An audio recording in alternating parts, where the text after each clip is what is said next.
nhân dịp mai in một cháu tôi cũng nông học sinh lớp Z lớp cầu lớp đi nông lớp mà in muôn cứ dự thông là in muôn là sẽ in khắp muôn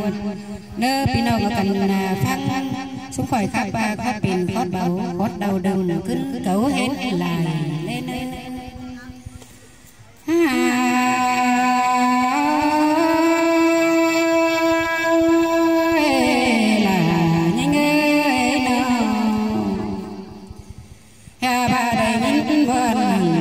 quăng hố đeo con há chứ sò tố con in sum chờ con há chứ sò bầu con này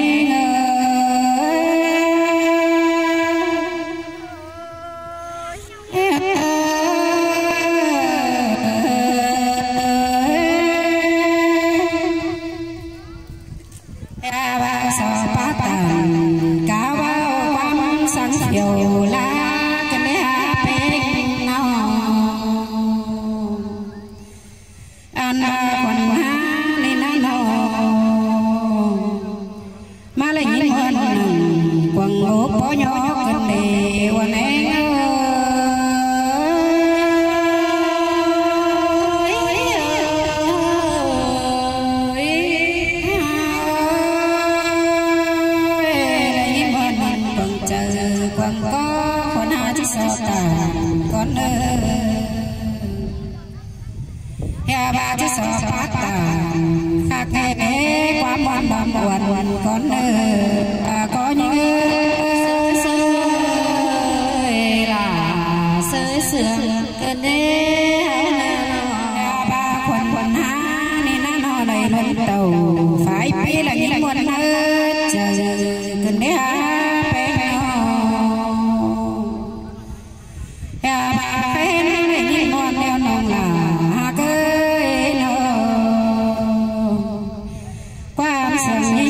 chứ sò phá bài tôi đố điện thoại con đưa vào này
cần để hoa nái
sang đi để nó xuống mà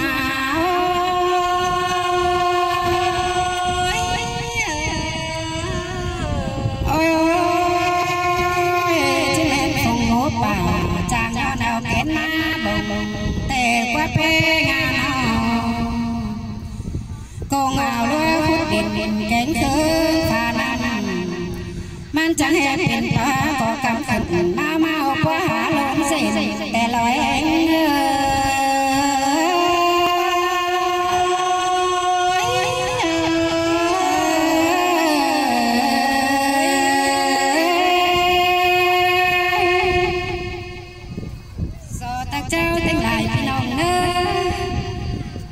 nông sản đến po ve pi nông hàng banh bảy phía ban cản theo dõi livestream video sống nông pi mất nông sau cả nông pi nông lắm lại nữa pi nông là mặc phăng ý hoang thiểu khao khao ở cản chia sẻ vai trái mất nông ấy nơi pi nông nữa ý hoang thiểu là nghệ nhân giữ xá trên mái mất nông khắp rất muôn sướng có ý bánh thầy khắp rất lại vai này tổng đài sần là hao pi nông ơi pi nông là mặc phăng con tay hao chẳng còi ở cản chia sẻ con bay khách trời mất nông ấy nơi pi nông nữa trao thì lại pi nông nữa ý là biển bệnh viêm nhiễm phụ khoa hao cần tư vấn xương hao biển chép eo biển lông vườn bó po mà hao kín non nằng phùa biển chép xếp hao ở phùa hừng bí bó mi lu hao cần tư vấn hao chẳng còn ở cản nhắn tin hà nòng bài hà nòng tư vấn nữa biển nòng nữa nòng càng biển nòng lắm lại nữa khai cỏ sải đều sòng nòng bì mất nòng chứ phải tài đoàn phải tham quan bốn nói bì nòng ơi xe sòng nòng bì mất nòng đang giữ cơ huyên một chấu nòng sầu mới bò mệt bì nòng hao ở cắn về tham quan huyên một chấu tỏi mất nòng khai mất nòng đang giữ cơ rừng thông một chấu nữa bì nòng nữa chao bì nòng nữa